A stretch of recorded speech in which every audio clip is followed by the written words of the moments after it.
네, 오늘은 누가의 축복이라는 제목으로 하나님 말씀 증거하겠습니다. 우리가 이 사도행전을 역사서라고도 합니다. 역사서. 유일하게 이 신약 성경에 있는 이 역사서, 이 기독교, 초대교회의 이 역사를 시간 순으로 이렇게 쫙 나열하고 있는 이 책은 이 사도행전이 유일합니다. 사도행전은 신약의 역사서라고 할 수 있어요. 그런데요, 우리가 이 사도행전을 이렇게 읽다 보면은 조금 이렇게 약간 좀 이상한, 좀 어색한 부분이 있어요. 그것이 뭐냐면 이 사도행전의 이 저자인 누가복음을 기록한 이 누가가 이 사도행전도 기록을 했거든요. 이 사도행전을 기록한 이 저자 누가가 이 본인이 기록하고 있는 이 사건에 이 등장을 하고 있다는 거예요. 원래 역사서는요, 여러분 기록을 할 때 아시겠지만 그 역사를 기록하는 사람이 등장하지 않습니다. 왜냐하면 자기가 이렇게 개입이 되면은 이 역사의 이 객관성이 무너지고 이 자기의 주관이 더 들어가기 때문에 자기를 드러내지 않아도 이 역사서라는 것이 기록하는 사람의 어떤 주관이 들어가기 마련인데, 누가는 이 자신을 드러내고 있다는 거예요. 대놓고 드러내고 있습니다. 이게 이상한 점이라는 거예요. 이 역사서에서는 보통 이렇게 저자가 나타나지 않는데 누가가 자신을 나타내고 있다는 것이 좀 이상하다, 좀 어색하다라는 거죠.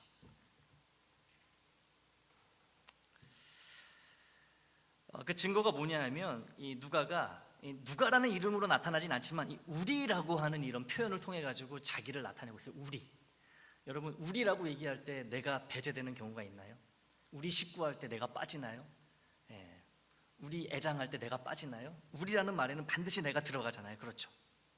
이 사도행전을 보게 되면 누가가 이 우리라는 이 말을 통해 가지고 자기를 드러내고 있다는 거예요. 그게 증거입니다.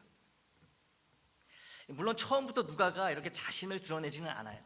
16장 9절까지는 누가의 이 모습이 누가가 자신을 드러내지 않습니다. 16장 10절부터 자신을 이제 드러내요. 나도 여기 있다. 나도 이 사건에 함께했다. 라고 우리라는 이런 표현을 통해 가지고 나타내고 있다는 것이죠. 주의해야 할 것은 이 사도행전에 우리라는 단어가 굉장히 많이 등장합니다. 16장 그 이전에도 우리라고 하는 말이 많이 등장하는데요, 그 우리에는 누가가 포함되어 있지 않습니다. 이걸 주의해야 되는 거예요. 누가가 포함되어 있지 않은 우리가 등장하고 있지만 지금 우리가 말하고 있는 이 우리는요, 이 누가가 포함되어 있다는 것, 이것을 기억하시기를 바랍니다. 지금부터 이 우리라는 이 표현을 통해 누가가 이 사도행전 이야기 속에 나타나고 있는 이 네 개의 이 본문, 사도행전 본문을 하나하나 보려고 합니다. 간략하게 보려고 해요.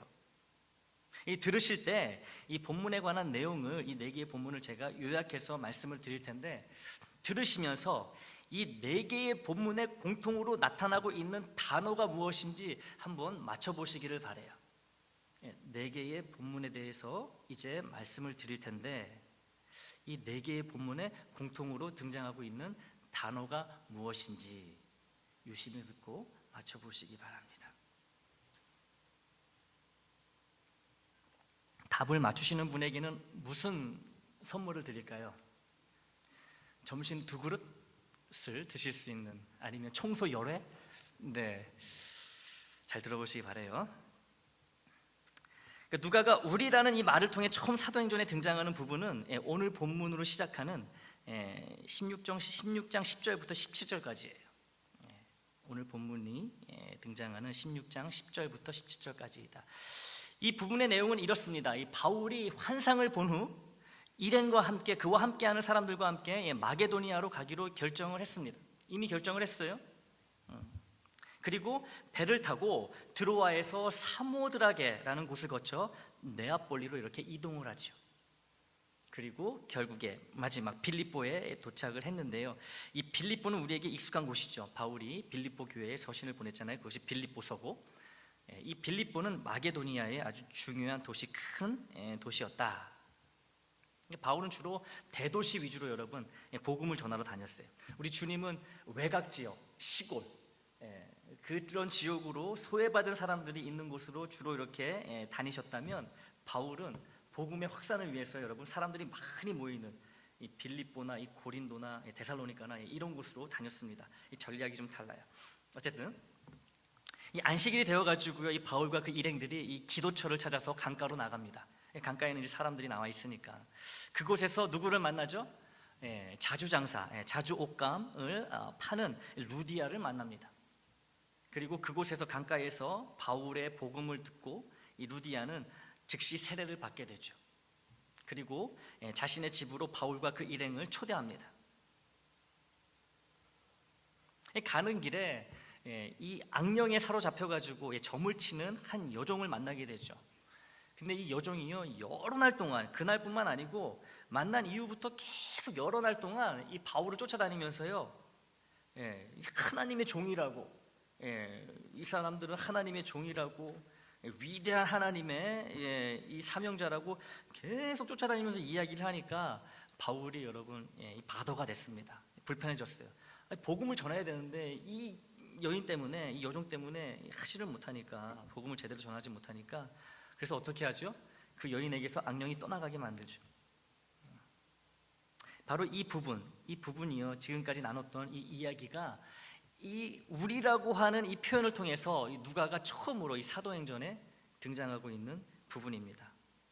나도 이 사건에 바울이 빌립보에서 루디아를 만나고, 그리고 또 이 악한 영에 사로잡혀 점을 치는 이 여종도 만나고, 그리고 이 여종을 그 악령에서 고쳐주는 그 사건에 누가인 나도 함께하고 있었다, 함께했다라고 이렇게 드러내고 있습니다. 이게 첫 번째 본문이에요. 누가가 드러나고 있는. 이 두 번째 본문은요, 이 누가가 드러나고 있는 두 번째 본문은 20장 5절에서 15절까지의 말씀입니다. 그 내용은 이래요. 바울과 함께하는 자들이 먼저 이 드로아로 가서 바울을 기다리고 있습니다. 바울은 아직 함께하고 있지 않아요. 드로아에서 바울의 일행들이 바울을 기다리고 있습니다. 근데 이 동행자들 중에 이 드로아에서 바울을 기다리고 있는 사람 중에 이 누가도 있다라는 거예요. 왜냐하면 우리라고 표현을 하고 있거든요. 바울은 빌립보에서 무교절 후에 배를 타고 5일 만에 드로아에 도착했습니다. 드디어 만나게 되는 거예요. 그리고 그곳에서 그들을 기다리고 있던 누가를 비롯한 그 일행들과 7일을 더 머물게 됩니다. 안식 후 첫날 떡을 떼려고 모였을 때 바울이 설교를 합니다. 이제 곧 내일이면 떠나야 하기 때문에 시간이 너무 없어요. 전할 말씀이 너무 많은데 시간이 너무 없으니까 이 바울의 설교가 길어집니다. 계속 길어져요. 이 자정까지 이제 이 말씀이 계속 이어지는 거예요.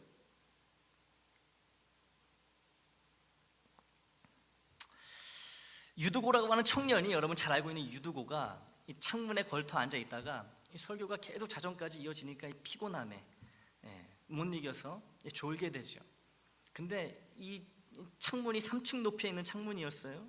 사람들이 많이 모였던 것을 알 수 있겠죠. 이 3층 창문에 걸쳐가지고 말씀을 듣다가 자기도 모르게 너무 힘이 드니까, 피곤하니까 좁니다. 그래서 어떻게 되죠? 3층 높이에서 떨어지게 되죠. 즉사합니다. 근데 바울이 내려가서 그를 껴안고 기도를 합니다. 죽었던 유두고가 살아나게 되죠. 그럼 여러분, 이쯤 되면 바울이 이제 아이고, 나 때문에 이 청년이 죽을 뻔했으니까 이제는 좀 말씀을 멈춰야 되겠다. 멈추지 않습니다. 다시 자리로 올라가가지고요, 떡을 떼어 먹고 날이 새도록 말씀을 전합니다. 그리고 또 그 일이 있은 후에 그 다음날 바울과 그의 일행은 배를 타고 아소로 갑니다. 아소. 또 바울은 걸어서 그곳에 합류하기로 했어요. 그러니까 처음에는 그 일행만 배를 타고 갔고 바울은 걸어서 그 아소로 갔다는 것이지요. 그래서 또 그 아소에서 만나가지고 또 바울과 함께 그 일행들이 배를 타고 미둘레네라는 곳으로 갑니다. 그리고 기오라는 곳에 이르고 또 사모에 들리고 또 밀레도에 도착을 하게 됩니다. 바울은 에베소에 들르지 않고 오순절까지 예루살렘에 도착하려고 막 서둘렀던 거예요. 그래서 에베소에 들르지 않습니다. 이 부분은요, 바울의 3차 전도 여행 중 일부를 설명하고 있는데요, 이 드로아에서 있었던 기적적인 사건, 죽은 유두고가 살아나는 사건과 그리고 바울과 그와 함께한 사람들의 여정을 자세히 묘사하고 있는데요, 이 사건에, 이 일에 누가 계속 함께하고 있었다고요? 우리라고 표현하는 누가가 계속 함께하고 있었다는 거예요. 그러니까 누가가 본 거죠. 직접 본 거예요. 유두고가 3층 높이 창문에서 떨어져서 죽었는데 바울이 기도해서 다시 살려내고 이런 것들을 누가가 두 눈으로 똑똑히 봤다라는 거죠. 이렇게 자신을 드러내고 있어요. 자, 누가가 등장하는 우리라는 표현으로 등장하는 세 번째 본문입니다. 21장 1절에서 18절까지예요. 이제 바울과 일행이 밀레도를 떠나 고스 로도 바다라라는 곳을 거쳐가지고 배를 갈아타고 이제 두로로 향합니다. 또 두로에서 7일간 머물며 제자들을 만났고요. 거기서 만난 제자들은 바울에게 제발 예루살렘에 가지 말라고 권면을 합니다. 권합니다. 아주 사정사정해요. 왜 그럴까요? 예루살렘에 가면 당장 붙잡히거든요. 어떤 일을 당할지 몰라요. 죽을 수도 있습니다. 그런데 바울은 그런 권면을 뿌리치고 돌레마이를 거쳐 결국 가이사랴 땅에 도착을 하게 됩니다. 이제 이스라엘 지경에 이른 것이지요. 그곳에서 전도자 빌립의 집에 머무는데요. 빌립에게는 예언하는 네 딸이 있었지요. 그러는 동안에 이 아가보라는 선지자가 유대에서 내려와 바울에게 예언을 합니다. 띠로 자신을 묶고 예루살렘에서 바울이 겪을 고난에 대해서 예언을 해요. 뭐예요? 가지 말라는 것이지요. 가면은 당신 묶이게 되고 결박을 당하게 되고 목숨도 잃게 되니까 가지 말라고 합니다. 그래서 그 바울을 제외한 모든 사람들이, 바울의 일행들까지도 가지 말라고, 예루살렘에 가지 말라고 이렇게까지 하나님이 알려주시는데 가지 말라고 이렇게 또 사정사정을 합니다. 하지만 바울은 이미 주를 위해 죽을 각오가 되어 있다고 말하면서요, 예루살렘으로 향하지요. 이것이 하나님의 뜻이라고 말하면서 결국에는 예루살렘으로 향합니다.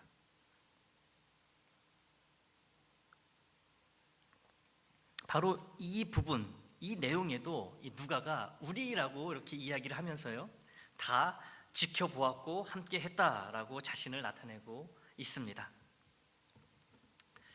자, 마지막 본문인데요, 누가가 우리라는 말을 통해 가지고 등장하고 있는 마지막 부분, 27장 1절부터 28장 16절입니다. 이제 바울이 죄수 신분으로 로마로 이제 호송이 됩니다.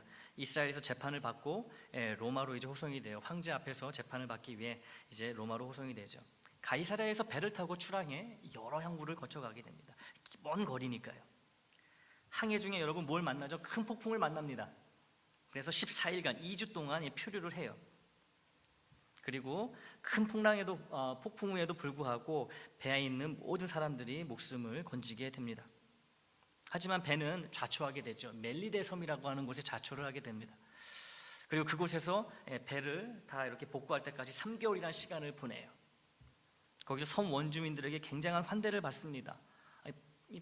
이 바울이 뱀에 물렸는데요, 이 독사에 물렸는데 아무렇지도 않아요. 뭐 팔이 붓는다거나 그렇지도 않아요. 그러니까 사람들이 막 신이 아닌가 그 원주민들이 아무튼 좋은 인상을 이렇게 보이는데, 가장 이 바울이 환대를 받게 된 이 결정적인 이유는 그 추장, 그 섬에 추장이 있었는데 보블리우라고, 이 추장의 아버지를 바울이 기도해가지고 고쳐줍니다.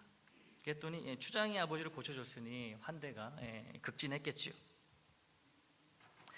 이 멜리데 섬에 이 3개월 동안 좌초돼서 이 겪었던 이런 모든 과정 가운데 누가 있었다고요? 우리라고 하는 이 누가가 포함되어 있었다, 함께하고 있었다라는 것을 우리가 알 수 있습니다. 이렇게 누가는 바울과 자신이 이 전도의 여정 가운데에 이런 사건들과 여러 가지 일들 가운데에 동고동락했다라는 것을 이렇게 드러내고 있습니다. 누가가 자신을 드러내고 있어요. 우리라는 말을 통해서. 이 네 개의 사도행전 본문, 누가가 등장하는 네 개의 사도행전 본문을 간단히 살펴보았는데요. 여러분, 이 네 개의 본문에, 이 네 개의 이야기에 등장하는 이 공통된 그 단어가 무엇인지 찾아내셨습니까? 뭐지요? 사물, 사람이 아니고 사물. 제가 설명을 못하는 건지 여러분이 이해를 못하는 건지 저는 기도해 봐야 되겠어요. 배 타고 항해하잖아요, 다 바닷가. 배예요, 배. 다시 한번 생각해 보시면은 그렇구나라는 걸 아실 수 있습니다. 네 개의 본문 모두 배를 타고 선교지로 이동하는 바울과 그의 일행들, 누가에 대해서 묘사하고 있는 거예요. 배가 항상 나옵니다. 바로 이 지점에서 우리가 생각해 봐야 할 것이 있어요, 여러분. 왜 누가가 이 우리라는 표현으로 등장하고 있는 이 4개의 본문에 공교롭게도 다 배를 타고 항해하는 사건들이 나오고 있는지 우리가 이거를 궁금해해야 되는 거예요. 누가가 등장하기 시작하고 우리라는 이런 표현을 통해서, 근데 누가가 등장하는 모든 장면들마다 이 배를 타고 어디를 가는, 항해하는 그런 사건들이 있다라는 것이죠. 왜 그럴까? 여러분 좀 안 궁금해도 좀 궁금한 표정을 지어주세요. 궁금해야 됩니다. 누가의 직업이 무엇이었는지로부터 이 궁금증을 풀어줄 실마리를 우리가 찾을 수가 있어요. 여러분, 누가의 직업이 뭐였지요?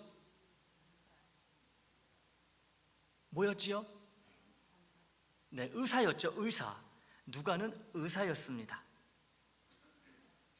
자, 이 말씀 전도자요, 이 해외로 선교를 막 수시로 왔다 갔다 하는 넘나드는 이 바울하고 이 의사 이 누가의 조합은 이게 익숙한 조합은 아니에요.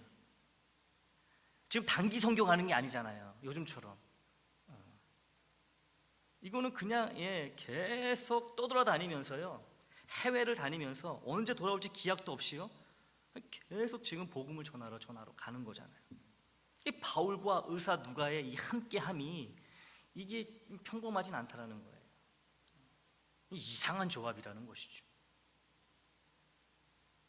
그런데 이 두 사람이 이 전도 유행, 특히 3차 전도 여행 중에 거의 모든 시간을 함께하고 있는 것을 우리가 보게 됩니다. 우리라고 계속 표현하고 있기 때문에, 이 누가가. 그러면 여러분, 바울에게 누가가 필요했던 걸까요? 아니면은 누가에게 바울이 필요했던 걸까요? 누가 누구에게 필요했던 걸까요? 둘이 붙어 있다면은 필요가 있으니까 붙어 있는 거 아니겠습니까? 누가 누구에게 더 필요했을까요? 누가가 바울에게는 누가가 더 필요했던 거예요, 여러분. 누가에게 바울이 필요했다기보다는 바울에게 누가가 훨씬 더 필요했다는 것이지요. 왜 그럴까요? 여러분, 왜 바울에게 의사 누가가 필요했을까요? 바울이 심각한 중증 환자였기 때문에 그래요.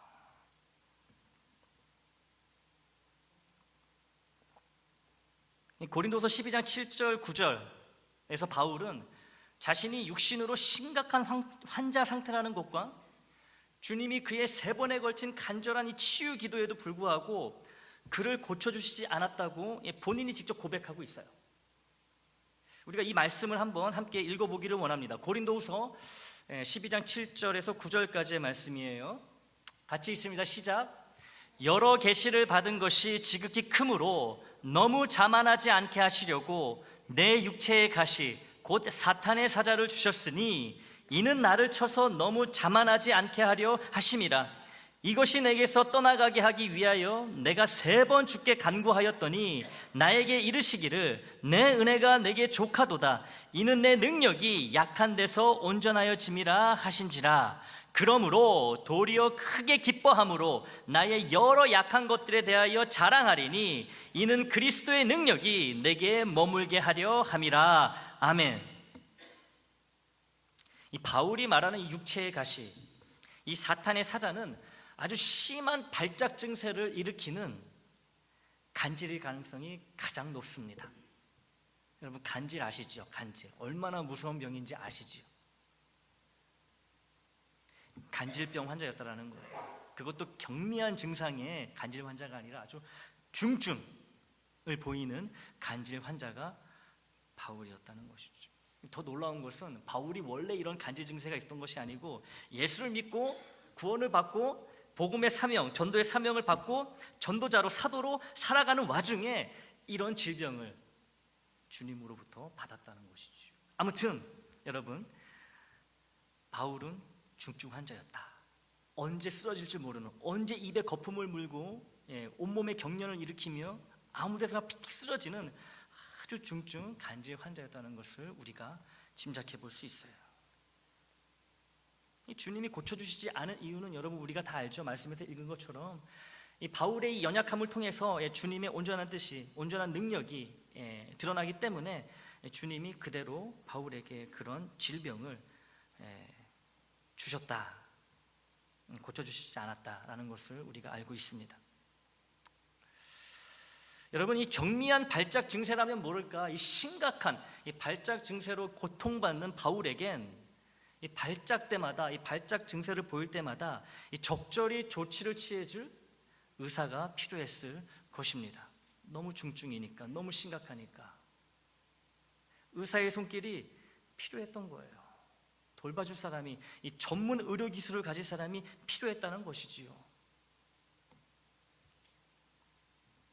그러나 이 수월하게 의사의 도움을 받을 수 있는 육지와 달리 이 바다 위에서는 이 발작 증세를 이렇게 처리해 줄 수 있는, 다뤄줄 수 있는 의사가 그 배에 함께 타고 있지 않는 이상은 이 바울이 발작 증세를 보이게 될 때 이 적절한 의료 조치를 받을 수 있는 방법이 없었다라는 것이죠, 여러분. 땅에서는, 육지에서는 여러분, 거기 가면 의사가 있고 쉽게 불러올 수가 있습니다. 만날 수가 있어요. 그래서 적절한 조치를 받을 수가 있겠죠. 하지만 여러분, 배를 생각해 보십시오. 지금도 아니고요. 지금도 여러분 배에서 아프면은 큰 사고가 나면은 다치게 되면 참 어려워지잖아요. 지금도 그런데 여러분 2000년 전에는 얼마나 더 어려웠겠습니까? 그러니 여러분 이 배를 타고 그 느릿느릿 오랫동안 한 곳에 가려면 오랜 시간 배를 타야 되는데 거기에서 여러분 바울이 발작 증세를 보이게 되면 아니 의사를 어디서 데리고 와요? 의사를 어디서 데려옵니까?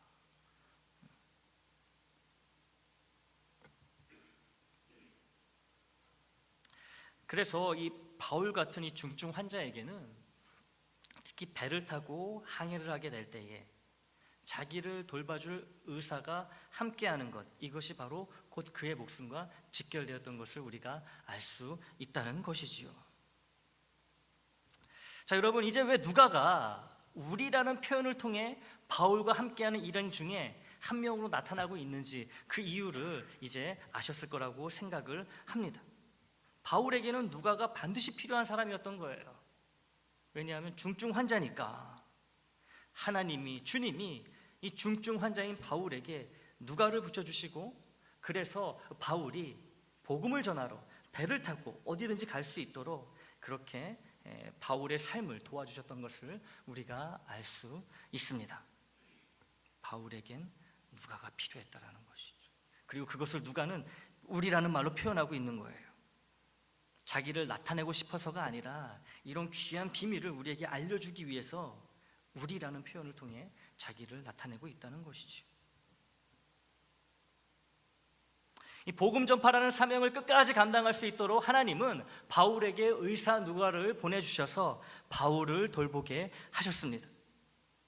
바울이 자신의 질병을 고쳐달라고 간구했을 때 고쳐주셨으면 훨씬 수월하게 이 바울이 복음을 전할 수 있었을 텐데 왜 주님은 바울을 고쳐주지 않으셔서 바울은 물론 누가까지 이렇게 고생하게 만드셨냐고 우리가 반문할 수도 있어요. 혹시 이런 반문이 생기는 분 계십니까? 아니 바울은 죽은 자도 살리고 수많은 병자도 고치고 이 능력의 종인데 아니 왜 주님이 정작 이 바울의 이 기도는 들어주지 않으시고 오히려 질병을 주시고 그 질병을 고쳐주시지 않으셨을까? 바울이 이것 때문에 얼마나 고생을 했을까? 이 중증, 이 간질 증상만 없으면 얼마나 바울이 더 수월하게 복음을 더 힘있게 전파할 수 있었을까? 그가 말씀을 전하다가 입에 거품을 물고 쓰러지면 이거 주님께 이 영광을 가리는 거 아닌가? 오히려 이 복음의 문을 닫아버리는 게 아닌가? 충분히 우리가 여러분 이렇게 합리적으로 반문할 수 있어요. 여러분 그런 생각 안 드십니까? 이런 생각이 당연히 들어요. 그런데 여러분 우리가 이런 반문이 들 때 그냥 반문해서 끝나야 됩니다. 이걸 붙잡고 늘어져서는 안 됩니다. 따지지 말아야 된다는 것이죠. 왜 하나님 왜 안 고쳐주셨을까? 따지지 말아야 된다. 왜요? 바울 본인이 직접 왜 주님이 자신의 병을 고쳐주시지 않았는지 그 이유에 대해 말하고 있고 그 이유를 감사로 큰 기쁨으로 받아들이고 있기 때문이에요. 당사자가 괜찮고 당사자가 감사하다고 하는데 여러분 우리가 반문해봤자 무슨 의미가 있습니까? 본인이 감사하다는데. 그렇죠. 오히려 자기의 연약함을 더 기뻐한다고 하잖아요. 이 질병뿐만 아니라 다른 연약함까지도 이 주님의 그 능력이 온전히 나타나기 때문에 이 연약함을 다 자랑한다고 이렇게 이야기하잖아요. 그러니 여러분, 우리가 왜 주님은 안 고쳐주셨을까?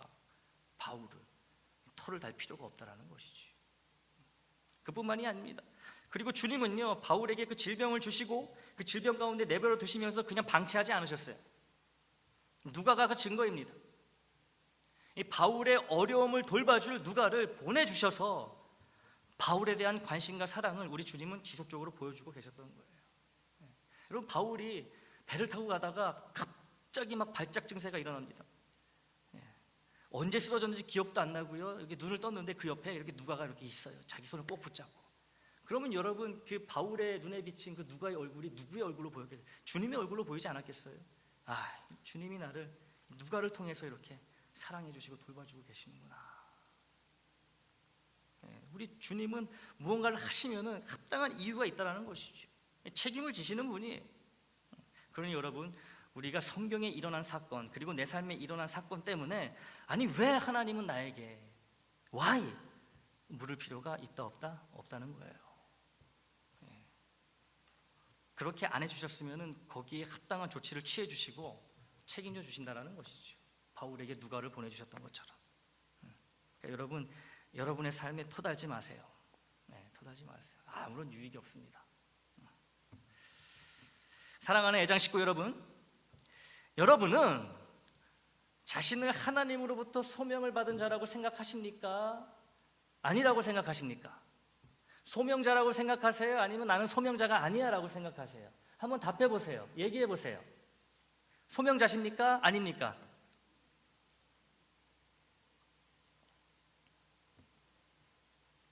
조순아 장로님, 소명자예요? 소명자가 아니에요? 본인이 생각할 때 소명자지요. 다 소명자입니다. 이 목사나 선교사나 이 전도사 같은 사역자들만 소명자라고 생각하시면 안 돼요, 여러분. 예수를 믿어 구원을 받고 하나님의 자녀요, 주님의 제자가 된 우리 모두는 다 소명을 받은 자들이에요. 다 소명자예요. 하나님의 말씀에 따라 순종하며 변화된 모습으로 살아야 하는 소명이 이 직분과 직책에 상관없이 예수를 믿는 모든 자들에게 주어졌다는 거예요. 그래서 우리는 다 소명자입니다. 누구나가 다 하나님의 말씀을 받아야 되는 거고요, 그 말씀대로 변화를 받고 그 말씀대로 살아야 되는 그런 소명이 있는 거예요. 다 소명자입니다. 부르심을 받은 삶의 자리의 모습이 다를 뿐이지 모두가 하나님의 말씀대로 살아야 하는 거룩한 소명자들이라는 거예요. 그런데 여러분, 이 소명은요, 이 개인에게 주신 이 개인적인 소명이 있고 또 이 교회라는 이 공동체에 주신 이 공동체적 소명이 있습니다. 이 교회는 개인이 받은 개인적 소명을 잘 이룰 수 있도록 보호하고 교육하고 양육해야 할 책임이 있습니다. 이게 교회의 책임이에요. 의무입니다. 또 각 개인은 교회가 주님으로부터 받은 이 집단적 소명을 이룰 수 있도록 열심히 이 교회의 방향에 발맞춰 나가야 하고 교회의 사역에 적극적으로 참여해야 되는 그런 의무가 있어요. 왜냐하면 내가 받은 소명은 교회가 도와주고 교회가 받은 이 집단적 소명은 또 교회가 이룰 수 있도록 내가 또 도와야 된다는 거예요. 그러니까 여러분, 오늘 우리가 이 전도의 첫 포문으로 이제 배드민턴장을 오픈하잖아요. 다 가셔야 되는 거예요. 나는 목사님 나이가 90이고 내일 모레 100살인데 저는 배드민턴은 못 쳐요. 맞지요? 못 치지요. 그러면 여러분, 마음으로라도 한번 갔다 오시는 거예요. 가가지고 한번 들여다보시는 거예요. 그건 하실 수 있잖아요. 가셔가지고 여기가 우리의 전도의 장이구나, 기도 한번 하고 오시고 그러면 되는 거예요. 또 여러분, 사지가 멀쩡하신 분들은 라켓 들고 가셔야 되는 거죠. 우리라도 가서 열심히 쳐야지 누가 와도 여러분 칠 수 있는 거 아니겠습니까? 왔는데 썰렁해. 교회에서 개방했다는데 이거 뭐 교인도 없어, 아무도 없어. 그럼 어떡합니까 여러분? 이렇게 하실 수 있는 만큼 최선의 모습으로 이 교회의 이 전도, 우리의 사명이고 우리 교회 주신 소명이잖아요. 우리가 여기에 여러분 협조하지 아니하고 동역하지 않으면요 이루어질 수가 없어요. 그렇기 때문에 이 교회의 사역에 적극적으로 참여하는 이 첫걸음, 여러분 이 배드민턴장 오늘 한 번씩 가서 둘러보시고 기도하세요. 기도하시고 운동하실 수 있는 분들은 운동하시고, 그래야지 여러분 뭔가가 이루어지는 것이지요. 아유, 나는 안 가도 누가 가겠지. 그러면 아무도 안 와요. 이 교회와 이 교인은 이 교회의 머리요 주인 되시는 이 주님을 중심으로 서로 의지하며 성장해 나가는 관계여야 합니다. 이게 건강한 교회예요. 한쪽만 서로 막 하면은 이 건강하지 못합니다. 이 교회는 열심히 교우들을 돌보려고 하는데 이 교우들은 교회에 관심이 없어요. 이 교회에 오래가지 못합니다. 이 교인들은 이 교회에 관심이 많은데 서로 모이면은 마음이 하나가 되질 않아. 교회가 어떻게 나아갈 수가 없어. 교회가 오래가지 못합니다. 서로 의지하며 서로 권면하고 서로 함께하는 관계가 이 교회와 교우의 관계여야 된다는 것이죠. 중증 환자인 바울 곁에 누가가 있어서 바울이 그에게 주어진 소명을 끝까지 완수할 수 있었듯이 우리 애장이 여러분 각자의 누가가 되어 여러분 곁에 함께 머물며 여러분이 받은 소명을 완수하는 데 도움이 되기를 바라고 원합니다. 또 우리 애장 식구 한 사람 한 사람이 애장에게 누가가 되어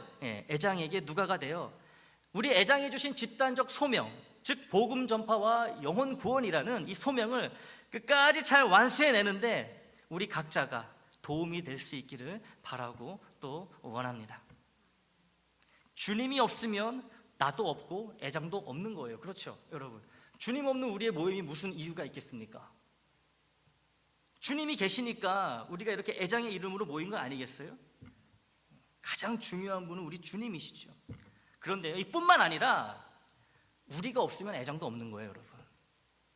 생각해 보세요. 우리가 없는데 애장이 어떻게 있겠습니까? 우리가 곧 애장이잖아요.